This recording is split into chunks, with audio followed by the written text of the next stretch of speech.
Hunting for Answers is a production of the Black Effect Podcast Network and iHeartRadio. Welcome to Hunting for Answers, a true crime podcast. I'm your host, Hunter, and today we're highlighting a case that began in Northport, Alabama. In April 2011, a 21-year-old woman told her mother she was going to get food with a friend. According to her mother, she watched her daughter get into a gray car. That was the last time she would see her. Later that afternoon, according to family accounts, she had asked a family member for money while they were at a nail salon, saying it was for food. Not long after that, she left to meet someone who was waiting for her outside. That was the last confirmed time she was seen. The next day, her cell phone records placed her in the Rosedale apartments area of Tuscaloosa at 5:30 p.m. And a call was made from her phone just minutes before a destructive tornado ripped through the city. In the chaos after the storm, about 600 people were reported missing at first. Eventually, nearly everyone was accounted for. She never was.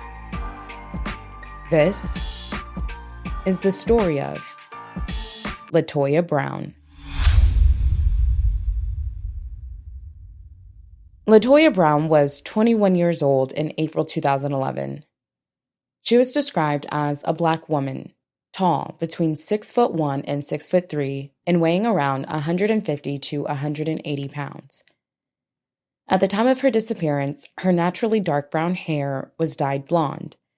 She had 3 tattoos, the name Toya on her lower back, angel wings on the back of her neck, and the Virgo astrological sign on the top of her left foot. Her mother described her as shy and meek, very beautiful, good-hearted, and an intelligent young lady. According to her family, Latoya split her time between her mother, Toy Jackson's home in Northport, and another family member. At the time she disappeared, she did not have a car and relied mostly on family, friends, and associates for rides, or walked and took the bus. She had siblings, including a younger brother and sisters Tarika and Sonyel. And according to her family, there was something about Latoya's life they didn't know, something she had kept hidden. April 26, 2011. A Tuesday afternoon in Northport, Alabama. Latoya had a young son at the time. According to her mother, she picked him up from school early that day because the storm was approaching. They arrived back at Toy Jackson's house, where she began preparing dinner. According to Toy, a power outage hit the area and the lights went out. Around that time, Latoya told her mother she was going to get food with a friend. Toy says she tried to talk her into staying home and out of the bad weather, but Latoya's mind was made up. According to family accounts, around 5 p.m., she met the family member at a nail salon. Latoya asked them for money and said it was for food. She gave her the money. When Latoya left the salon, according to family accounts, her ride was waiting for her outside. But to this day, no one has publicly identified who that person was. That was the last confirmed sighting of Latoya Brown. April 27, 2011, the next day. According to police, around 5:30 p.m., Latoya's cell phone was in the Rosedale apartments area of Tuscaloosa. A call was placed from her phone. Just minutes later, the destructive tornado had ripped through the city. The storm was nearly 1.5 miles wide. Winds were estimated to reach around 190 miles per hour. Entire neighborhoods were destroyed. At the time, it was reported that 42 people lost their lives. Hundreds more were injured, and in the immediate aftermath, hundreds of people were reported missing. In the days following the tornado, according to Toy, she tried to report her daughter missing, but she didn't file the report herself. Instead, she asked a family member to do it for her. She was told the report would be filed, but according to Toy, it never was. 3 days had passed by then. Finally, Toy filed the missing person report herself. By then, search and rescue operations were already underway across the city as a result of the storm. As weeks turned into months, the number of unaccounted people dropped. Eventually, everyone else was accounted for. Latoya was the only person who never was. During the investigation, police made a discovery. At an apartment believed to be in or near the Rosedale area, they found several of Latoya's belongings: her white tube top, her shoes, and according to secondary reporting, her computer. The items were located at the residence of a male friend of Latoya's. Police have never publicly identified him or described his role in the investigation. They have never called him a suspect, and they have not publicly said they believe a crime occurred in connection with her disappearance. According to crime blogs and advocacy sites that have covered the case, the shirt appeared to have been recently washed. It also had a stain that investigators first thought could be blood, but testing later determined it was not. But the discovery raised an unsettling question.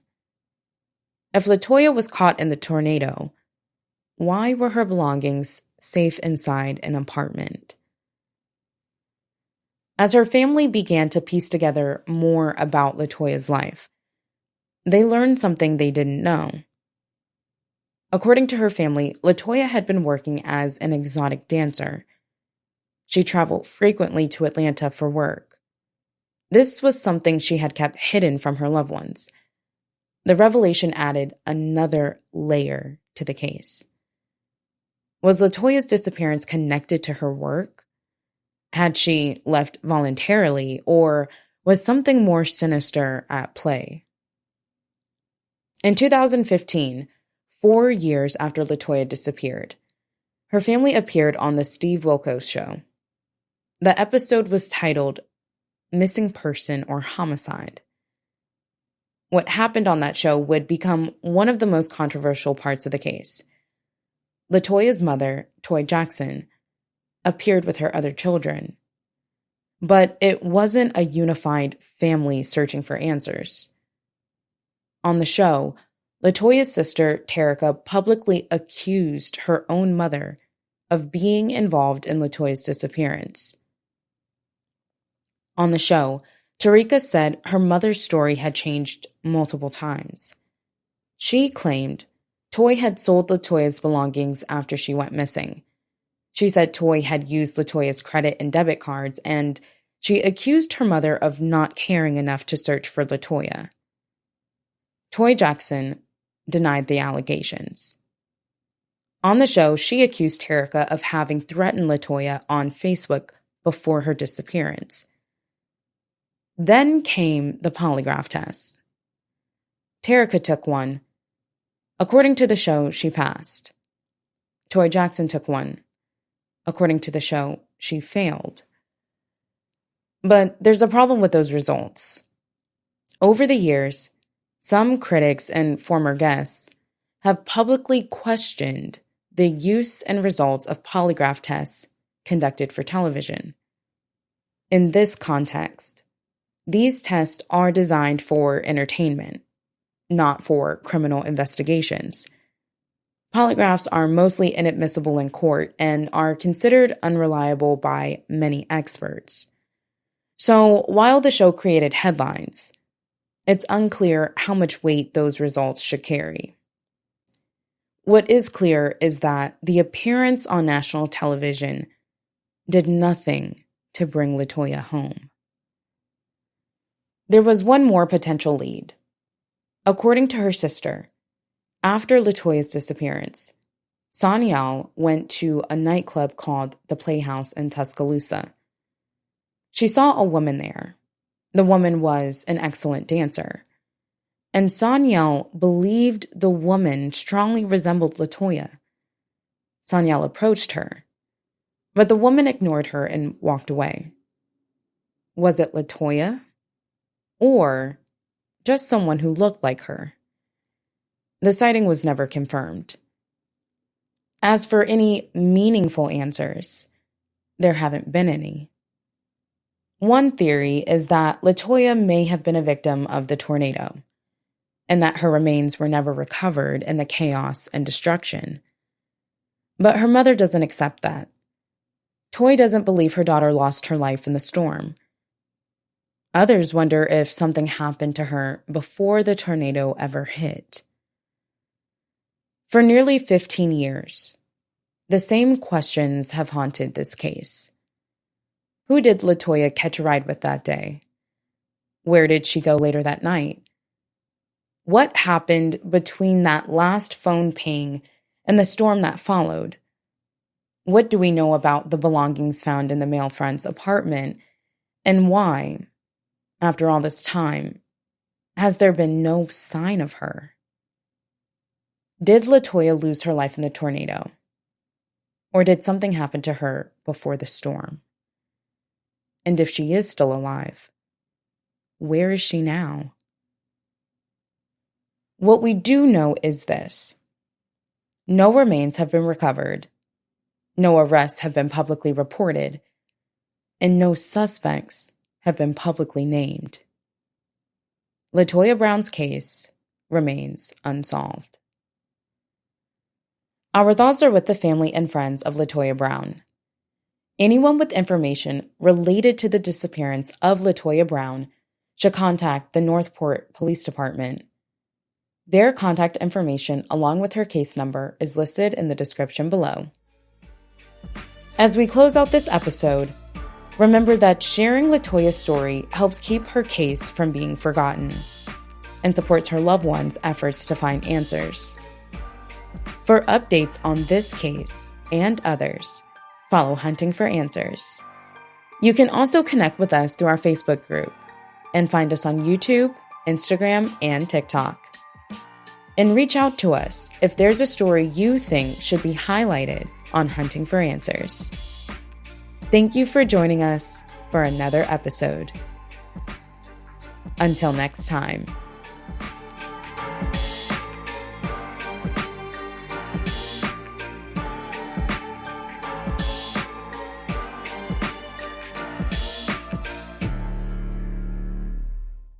Hunting for Answers is a production of the Black Effect Podcast Network.